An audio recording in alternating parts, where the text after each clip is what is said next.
में जाने जाने वाली हॉट सीट मैनपुरी लोकसभा उपचुनाव अपने आप में इस समय पूरी देश दुनिया में चर्चा का विषय है। और चर्चा भी क्यों ना हो जब शिवपाल और अखिलेश मतलब चाचा भतीजे इस अपनी परंपरागत सीट जिताने को लेकर एक हुए हैं और डिंपल यादव की जीत को लेकर पूरी तैयारी किए हैं और जगह जगह अधिवेशन और छोटे छोटे अधिवेशन कर रहे हैं।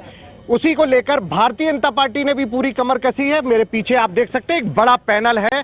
ये वो पैनल है जो सैफई में आए हैं। ये सारे लोग जनप्रतिनिधि हैं, विधायक हैं और क्षेत्रीय और प्रदेश स्तर के बड़े नेता हैं। तो एक बड़ी तस्वीर सैफई से आती है। चूंकि अखिलेश के गढ़ में भाजपा पूरी तरह से कमर कसे हुए है। पीछे आप देखेंगे भाजपा कार्यालय का आज उद्घाटन होना है। चूंकि भाजपा कार्यालय जिस तरह से भाजपा का जिस तरह से चुनावी कार्यालय का उद्घाटन कर रही है तो कहीं ना कहीं अखिलेश के घर में एक बड़ी सेंधमारी है। जिस तरह ये चुनाव अपने आप में महत्वपूर्ण हो गया है, हम इन्हीं विधायकों और जनप्रतिनिधियों से बात करते हैं कि जो आज सैफई में कार्यक्रम इतने सारे लोग विधायक इकट्ठे हुए हैं, तो क्या आगे स्ट्रैटेजी है? सुरेन जी, किस तरह से आप लोग, चूंकि आप जगह जगह से विधायक हैं, क्या स्ट्रैटेजी है? हाँ देखिए, चुनाव भारतीय जनता पार्टी अपने कार्यकर्ता के बेस पर और अपनी सेवाओं के आधार पर हम चुनाव को लड़ते हैं। और हमारे लिए सैफई में ये कार्यालय खोलना कोई नई बात नहीं है। हम तो यहाँ पर आज कार्यालय खोल रहे हैं। कार्यालय से यहाँ से संचालन होगा और भारतीय जनता पार्टी का मुझे लग रहा है कि पहली बार सैफई में ये कार्यालय खोला गया। हम सब लोग यहाँ से इसको संचालित करके और सैफई में ही हम यहाँ पर बड़ी जीत सैफई से लेकर के जाएंगे। सैफई से बड़ी जीत लेकर चलेंगे। महिला विधायक भी हैं, मैं इनसे जानता हूं। विधायिका जी, ये बताइए कि जिस तरह से ये क्या नाम है, डिंपल यादव भी महिला है और क्षेत्र में जाके वोट मांग रही हैं, आप लोग किस तरह की तैयारी किए हैं? देखिए, भारतीय जनता पार्टी पूरा टाइम चुनाव के मूड में रहती है और हम लोगों की तैयारी जो है, संगठन हमारा बहुत भारी है और संगठन के स्तर से हम लोग हर बूथ पे जाएंगे और महिलाओं की इतनी तादाद है और हर योजना का लाभ हमारी बहनों को मिल रहा है। ये हम बूथ बूथ पर जाके संदेश देंगे और अपने प्रत्याशियों को जिता करके दिल्ली भेजने का काम करेंगे। मतलब महिलाओं को लेकर पूरी तरह से बीजेपी संजीदा है। आप कहां से विधायक हैं? मैं राहुल हूं, राहुल बच्चा सोनकर, कानपुर की बिल्लौर विधानसभा से विधायक। अच्छा, आज सब सैफई के अंदर सैफई ब्लॉक को घेरे हैं बीजेपी के कई सारे विधायक। किस तरह आगे की तैयारी है? असीम अरुण जी भी आ रहे हैं, दो मंत्री हैं और उद्घाटन होना है चुनावी कार्यालय के भाजपा का। देखिए, ये तो बीते दिनों की बात हो गई कि जब किसी सीट पर, किसी जिले पर, किसी व्यक्ति विशेष या उसके दल का कब्जा हुआ करता था। आज 2014 से लेकर के अब तक हमारे देश के प्रधानमंत्री जी और हमारे इस उत्तर प्रदेश के आदरणीय मुख्यमंत्री जी दोनों ही लोग जनता के दिलों पर कब्जा कर रहे हैं और निश्चित रूप से इसी सोच के साथ हम आगे बढ़े हैं। पहले भी हमने इस मिथक को तोड़ा था कि कोई जिला या कोई विधानसभा या कोई लोकसभा रिजर्व है किसी के लिए, तो ऐसा नहीं है। आगे भी हम इसी मेहनत के साथ, इसी उम्मीद के साथ और इसी आशा के साथ बूथ बूथ पर जा करके हम सभी विधायक जनता के दिलों में उन चीज़ों को, उन बातों को, उन विषयों को रखेंगे जो हमारे मुख्यमंत्री, जो प्रधानमंत्री जनता के लिए जो काम कर रहे हैं, उनको लोगों के बीच में रख करके उनका वोट लेने का प्रयास करेंगे। उनकी बातों को रखेंगे। और जहां एक तरफ सियासत और विरासत की बात है, भाजपा जो महिलाओं को लेकर हमेशा काम करती है, मेरे साथ एक और महिला विधायक हैं, जिस तरह से महिलाओं की जरूरतें और सारी चीजों को लेकर डबल इंजन की सरकार काम कर रही है, तो किस तरह शरत जो विधायक हमारे साथ हैं, ये किस तरह की आगे यहाँ के लिए आप लोग तैयारी कर रहे हैं? देखिए, आपने विरासत की बात कही है तो मैं कहूँ ये किसी की बाप की बापोती तो है नहीं। जो यहाँ पर जो पब्लिक के बीच में रह करके काम करेगा, ये उसके सिर पर ये ताज वो पहनेगा। और डिंपल जी श्रद्धांजलि मांग रही, श्रद्धांजलि के आधार पर वोट मांग रही है। देखिए, अब तो वो इसी के आधार पर ही वोट मांगेंगे क्योंकि उनके पास कुछ रह नहीं गया। ये हम सब लोग जानते हैं कि किस प्रकार से उन लोगों ने अभी लगातार पिछले जो वर्षों में हम सब लोगों ने देखा है किस प्रकार से, डिंपल जी एक महिला है, लेकिन किस प्रकार से सपा की सरकार ने महिलाओं की उनका संरक्षण नहीं दिया, महिलाओं का किस तरह से शोषण हुआ लगातार। और जब से बीजेपी की सरकार रही, किस तरह से महिलाओं को आगे ले जा करके उनको चूंकि हम इस देश की आधी आबादी हैं और इस देश की आबादी को सुरक्षा ना मिले तो वो कैसे इस देश के निर्माण में योगदान कर सकेंगे। तो मुझे लगता है कि ये सारे सब चोचले हैं जो वो इन सारे हथकंडों को अपना करके एक बार फिर प्रयास कर रहे हैं, लेकिन उनका प्रयास पूरी तरह से असफल रहेगा। पूरी तरह से असफल रहेगा। आप बताएं, आप लोग और किस तरह से, चूंकि कांटे की टक्कर समाजवादी पार्टी मान रही है और क्षेत्र में दौड़ दौड़ कर वोट मांग रही है, चचा भतीजे आमने साथ में हैं, एक ही गाड़ी में प्रोफेसर राम गोपाल, शिवपाल और अखिलेश है, जसवंत नगर का सीन है, तो कैसे लड़ पाएगी भाजपा? भाजपा कार्यकर्ताओं की पार्टी है। हम अपने कार्यकर्ता के बल पे, और हमारा कार्यकर्ता पूरे साल 24 घंटे परिश्रम की पराकाष्ठा करता है। आपने कहा विरासत की बात, मैं आजमगढ़ से आया हूं, प्रदेश का महामंत्री हूं और इसके विधानसभा के प्रभारी के नाते काम देख रहा हूं। यह मैनपुरी का चुनाव विरासत वर्सेस लोकतंत्र का है और दंगावाद वर्सेज राष्ट्रवाद का है, और हम अपनी रणनीति के तहत हम अपने कार्यकर्ताओं के बल पे इस बार मैनपुरी भी जीतेंगे। आपने गढ़ कहा, हमने आजमगढ़ का गढ़ तोड़ा है, रामपुर का गढ़ तोड़ा है, और गढ़ अब कहीं नहीं रहा, अब भाजपा का गढ़ है। अभी भाजपा का गढ़ है। और भी विधायक मेरे साथ हैं, मैं आपसे जानता हूं, कहां से हैं आप? डॉक्टर मनोज प्रजापति, हमीरपुर से। अच्छा, हमीरपुर से हैं। किस तरह से कमल इस क्षेत्र में खिलाने की उम्मीदों के साथ आप आए हैं? चूंकि जो सैफई है, सैफई समाजवादी पार्टी अपने आप मजबूत गढ़ मानती है, तो क्या स्ट्रेटजी सब लोगों ने मिलकर बनाई है? चूंकि सारे धुरंधर बीजेपी के देश के आज इस सैफई ब्लॉक में आए। देखिए, प्रजातांत्रिक देश की व्यवस्था में ये कहीं पर भी नहीं लिखा हुआ है कि किसी परिवार का ही कहीं पर कब्जा होगा। और हम लोग जब से भारत में, जब से आदरणीय मोदी जी प्रधानमंत्री बने और आदरणीय योगी जी मुख्यमंत्री बने, तो प्रजातंत्र की जड़ें और मजबूत हुई हैं। सभी लोगों को उनके अधिकार मिल रहे हैं, सभी लोगों को उनकी सहभागिता मिल रही है।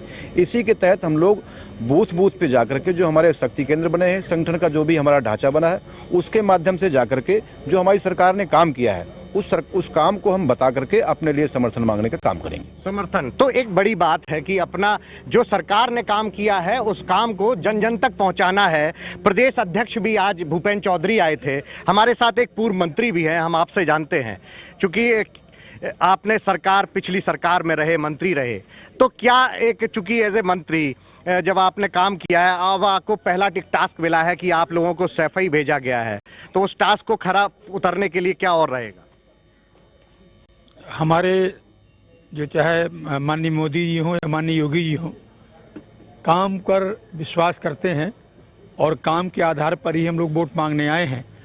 एक मिथक बना हुआ था कि ये किसी का गढ़ है, लेकिन भारतीय जनता पार्टी ने इस मिथक को तोड़ा है। पूरे प्रदेश में और पूरे देश में हर जगह कोई किसी का गढ़ नहीं है। भाजपा की विचारधारा है और भाजपा काम घर घर पहुंच गया है, और सैफई में भी ये मिथक टूटेगा, और मैं समझता हूँ टूट गया है, परिणाम आने पर पता लग जाएगा। तो ये लोग हैं, ये जनप्रतिनिधि हैं, इनका कहना है कि मिथक तोड़ेगी सरकार। एक और हमारे साथ हैं, आप नीलम कटियार जी हैं, हमें ये बताइए, आप भी विधायिका हैं, किस तरह से आज सारे के सारे विधायक आज सैफई के अंदर हैं, तो ये नहीं लगता कि आप किसी को मतलब चारों तरफ से? सारे के सारे नहीं हैं, हम मेजॉरिटी में हैं उत्तर प्रदेश में, और जब चुनाव होते हैं तो 4-5 लोगों की ऐसे, क्योंकि हम विशुद्ध लोकतांत्रिक पद्धति पर कैडर बेस्ड आधारित मिशन को लेकर काम करने वाले राजनीतिक दल हैं। हमारे यहाँ इकाई की संरचना है नीचे तक, और हम पूरे चुनाव दर चुनाव नहीं, हमारे यहाँ सांगठनिक कार्य पद्धति, और हम एक चुनाव के परिणाम के साथ ही दूसरे चुनाव की रणनीति के लिए तैयार हो जाते हैं। यहाँ हम लोगों को दायित्वों से बांधा जाता है। यहाँ हम 5-6 लोगों को इस मैनपुरी लोकसभा के अंदर उपचुनाव की दृष्टि से जिम्मेवारी के नाते यहाँ बुलाया गया है, उसी क्रम में हम यहाँ हैं। क्रम में है। एक तरफ से देखा जा रहा है कि समाजवादी पार्टी के सारे नेता अब रोडों पर उतर आए हैं, गली गली गांव-गांव जाना शुरू किए हैं, तो क्या लगता है कि अब और ऐसा क्या पार्टी करेगी कि 6-6 आधा दर्जन विधायक अब यहाँ सैफई में हैं, तो और क्या ऐसी चीजें करने जा रही हैं?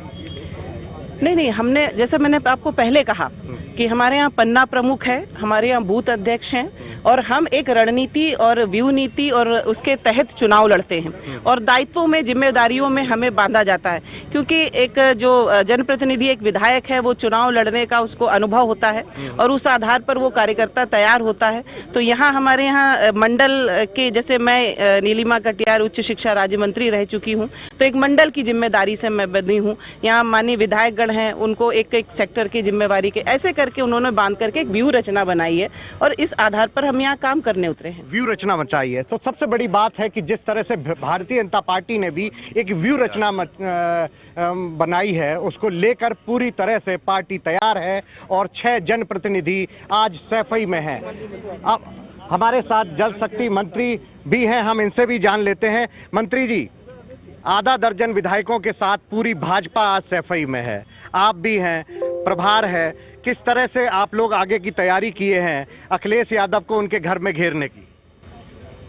आज पूरे मैनपुरी से लेकर के प्रत्येक विधानसभा में जसवंत नगर के सैफई मंडल में हम लोग मौजूद हैं। सैफई मंडल का कार्यालय, चुनाव कार्यालय का उद्घाटन है। इसमें हमारे शक्ति केंद्र के संयोजक हैं, प्रभारी हैं, बूथ के कार्यकर्ता हैं। यहाँ तक बूथ की इकाई तक पहुँच करके उनके साथ में संपर्क अभियान रहेगा। निश्चित रूप से जो यहाँ ये जो क्षेत्र है एक जात विशेष यहाँ हावी है, तो कैसे आप लोग उसको काट निकाल पाएंगे? यहाँ हम लोग जातियों की राजनीति नहीं करते हैं।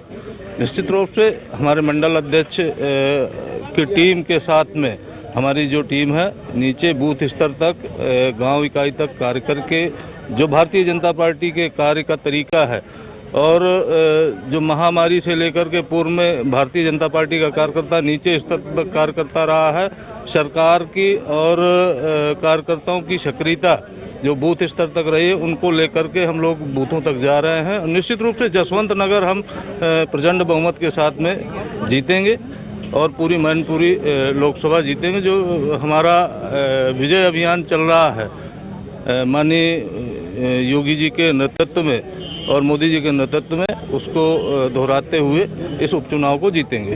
तो ये मिनिस्टर हैं जिनका कहना है कि जो हमारा विजय अभियान चल रहा है वो हम लगातार जारी रखेंगे और जड़ तक पहुंचकर हर व्यक्ति तक सरकार का मैसेज पहुंचाया जाएगा। अब देखना ये होगा कि 5 तारीख को जनता किस ओर अपना रुझान करती है। कैमरामैन करण सिंह कठेरिया के साथ अमित मिश्रा, इंडिया न्यूज, सैफई।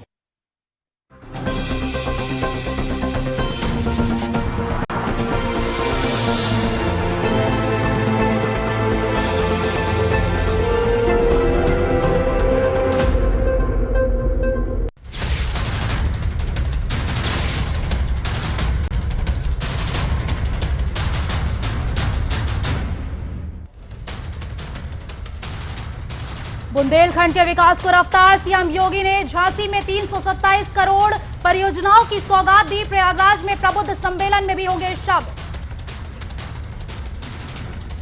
नोएडा में टैक्स चोरी का मामला सामने आया है। करोड़ों का टैक्स चुराने के लिए एक कंपनी मालिक ने बैंक से कई करोड़ों का लोन लेकर करोड़ों का टैक्स बचाने के लिए हेराफेरी की है। सेक्टर 63 स्थित कंपनी के नाम पर लिया था बैंक से 24 करोड़ रुपए का लोन।